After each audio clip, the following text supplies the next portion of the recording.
Today I have some very important information I would like to share with all. But before I begin, I would like to send my condolences to Brother Kahari Nash. His father just passed. Kahari is a very close friend of mine. And if anyone knows Brother Nash, you know that he's a world leader. He works with the princes of Dubai, the princes of Africa, and world leaders and kings of Africa, Russia, many different governments. So my condolences to your family and also your family friends who's known your father for a very long time. You may want to stop this video because the information, and pause it between different pieces, because the information I'm going to give today is going to be very important. The very first thing I would like for everyone to write down is the voicesoforganicblackmen.com. Again, the voicesoforganicblackmen.com, which Brother Emmanuel Avriam is spearheading that organization. There was a meeting held this Saturday, and the meeting was about what's the next steps for Brother Larry Hoover. Now, there's been people over the years that have come and go in support of Brother Hoover. Many people jump on the issue when it's hot, and then they fall off. But there are key people that have been with Brother Hoover and his family for a very long time. Dr. Wallace Gator Bradley, who is a personal friend of Mr. Hoover for over 50-something years, was on this conference call, and a couple of other people who were very instrumental and have been working with Mr. Hoover's case for decades. So the information I'm going to share with you today is not going to come from news articles. It's not going to come from posts of people just talking. This information comes from his personal friend, right? And people that is involved and have been involved in his case. I know a lot of people meant well when they shared that Mr. Hoover was free.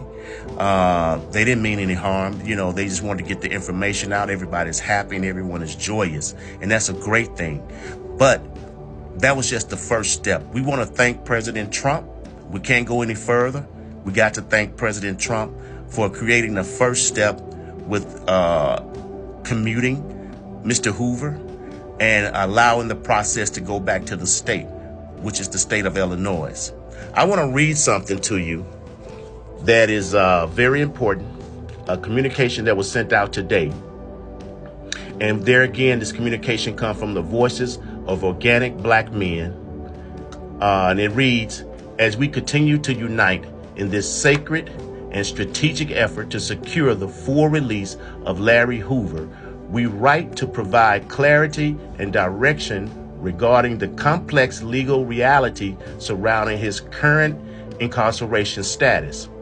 Many of you are aware, although President Donald J. Trump commuted Mr. Hoover's federal sentence in 2025, he remains incarcerated due to a 200-year sentence imposed by the state of Illinois in 1973. What is often misunderstood, however, is how custody and place of incarceration are managed when both state and federal jurisdiction are involved. This means that while the federal government has now stepped away from his sentence, Illinois still holds the key to Mr. Hoover's full release. This placed Governor J.B. Pritzker, the Illinois Prison Review Board, and relevant legal authorities at the center of our next advocacy focus. We are also reminded 18 U.S.C. S. 3621, which gives the Federal Bureau of Prison discretion in where a federal inmate is housed, but it does not override state and sentence or its jurisdiction. Illinois retains its detainer and legal custody rights under 730 ILCS 5-3-9-2. So the very next step, what we need everyone to do, we need everyone to call Governor J.B. Pritzker's office, also write letters to the Prison Review Board of Illinois asking for the release of Mr. Hoover. Mr. Hoover is a man that has done now 51 years in incarceration.